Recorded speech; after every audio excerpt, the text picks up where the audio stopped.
faire un Noël que je suis rentré dans la maison.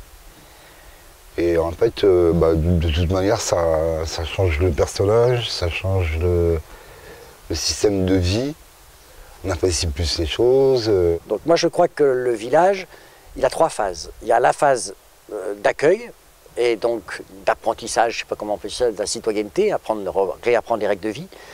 Il y a la deuxième phase, la plus nombreuse ici, c'est le mobil-home, donc c'est la phase d'installation sur du court terme ou moyen terme. Et la troisième phase, c'est le long terme ou le moyen terme. Et du coup, c'est dans la mentalité des gens qui arrivent ici, c'est un changement. Parce qu'ils arrivent, comme tout le monde, en chambre individuelle mais collectif, et ils rêvent que d'une chose, c'est pouvoir aller en mobil-home. Mais ils savent que pour aller au mobil-home, il faut quand même faire preuve, d'abord au niveau du travail, de l'envie de travailler, au niveau de l'hygiène et de l'apprentissage de la société, apprendre les bases, minimum. Et puis au niveau gestion, parce qu'à partir du moment où tu passes en mobil-home, tu as de l'argent pour acheter tes courses, pour faire tes achats. Donc c'est tout un apprentissage de la vie citoyenne à apprendre et qui ne se fait pas forcément au même rythme pour tout le monde. Après, c'est pas pareil, la démarche mobil-home maison n'est plus la même. C'est plus la même parce que là, ce sont des gens qui sont déjà installés, qui ont au minimum entre 6 mois à 1 an d'ancienneté ici, donc ils sont posés, qui connaissent l'éthique du village et qui ont envie de s'investir à plus long terme. Les maisons sont très rares à avoir. Donc quand on en construit, c'est tout un projet sur 1 an et demi. Le temps que le compagnon se fasse ses plans, qu'on trouve un emplacement, qui est l'argent, le financement, puisqu'il n'y a pas de subvention. Donc il faut qu'on trouve le financement.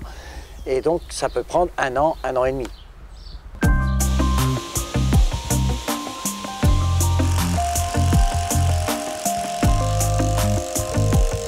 Le but de l'atelier, c'est de faire des habitats pour les compagnons qui vivent en mobil-home, donc leur changer les mobil-home contre un habitat en bois, voilà, une maison un peu confortable, bon, petite, 60 mètres carrés, 80 mètres carrés.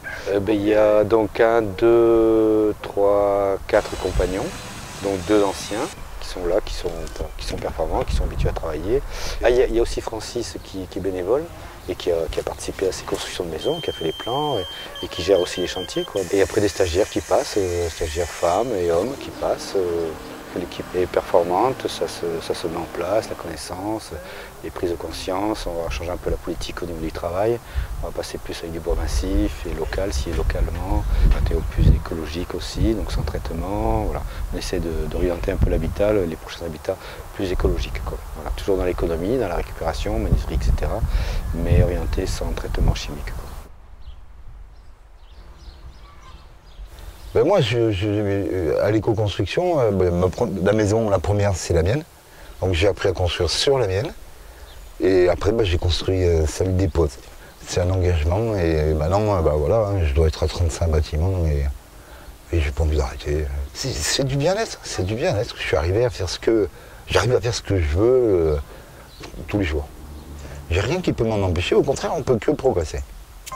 Voilà, donc moi, tous les jours, voilà, je suis content. C'est protecteur quelque part, c'est pour moi un ancrage au sol, quoi. C'est donc un ancrage sur terre. Donc voilà, on l'aménage à son goût, la famille c'est une partie de soi, c'est un toit, quoi. Donc c'est très important, quoi, pour la personnalité, puis pour l'accompagnement psychologique des gens, c'est important d'avoir un toit, quoi. C'est une nécessité de prendre conscience, connaissance des gens avec qui on vit, comment on travaille, avec qui on travaille. Le voisinage, mais moi je sais pas, il faut qu'on revienne à ça, à la citoyenneté, qu'on réapprenne un peu à se respecter les uns les autres. Il y a plus de 70% des compagnons qui sont inscrits sur la liste électorale de l'Escar, de la ville dont on dépend. Aux dernières élections, 98% ont été votés. Donc ça, déjà, pour moi, c'est une réussite. Ça veut dire qu'il y a au moins 80 personnes ici dans ce village qui sont suffisamment citoyens pour comprendre l'intérêt du vote. Il y a un truc de citoyen aussi très simple, ça sera visible le 25 mars, on élit le conseil municipal. Et ça, c'est exactement le même principe que dans n'importe quelle village de France. On va élire une liste, il y a une urne, on vote, on dépouille, Le conseil municipal, il y a 7 places, donc les 7 premiers sont élus, et le conseil municipal, après, élit le maire. Donc c'est la décision qu'il faut prendre ce soir. Je sais pas, c'est une paix, voilà, on n'a pas de bruit, on est tranquille, on est au chaud. C'est important, il y a des gars qui sortent de la rue et voilà, petit à petit on arrive à faire ça et je pense que c'est important. Nous on développe un bien-être et voilà, on est forcément dedans, hein, puisqu'on y vit, on le ressent 10 fois plus. C'est mon chez moi, j'habite ici. Quoi.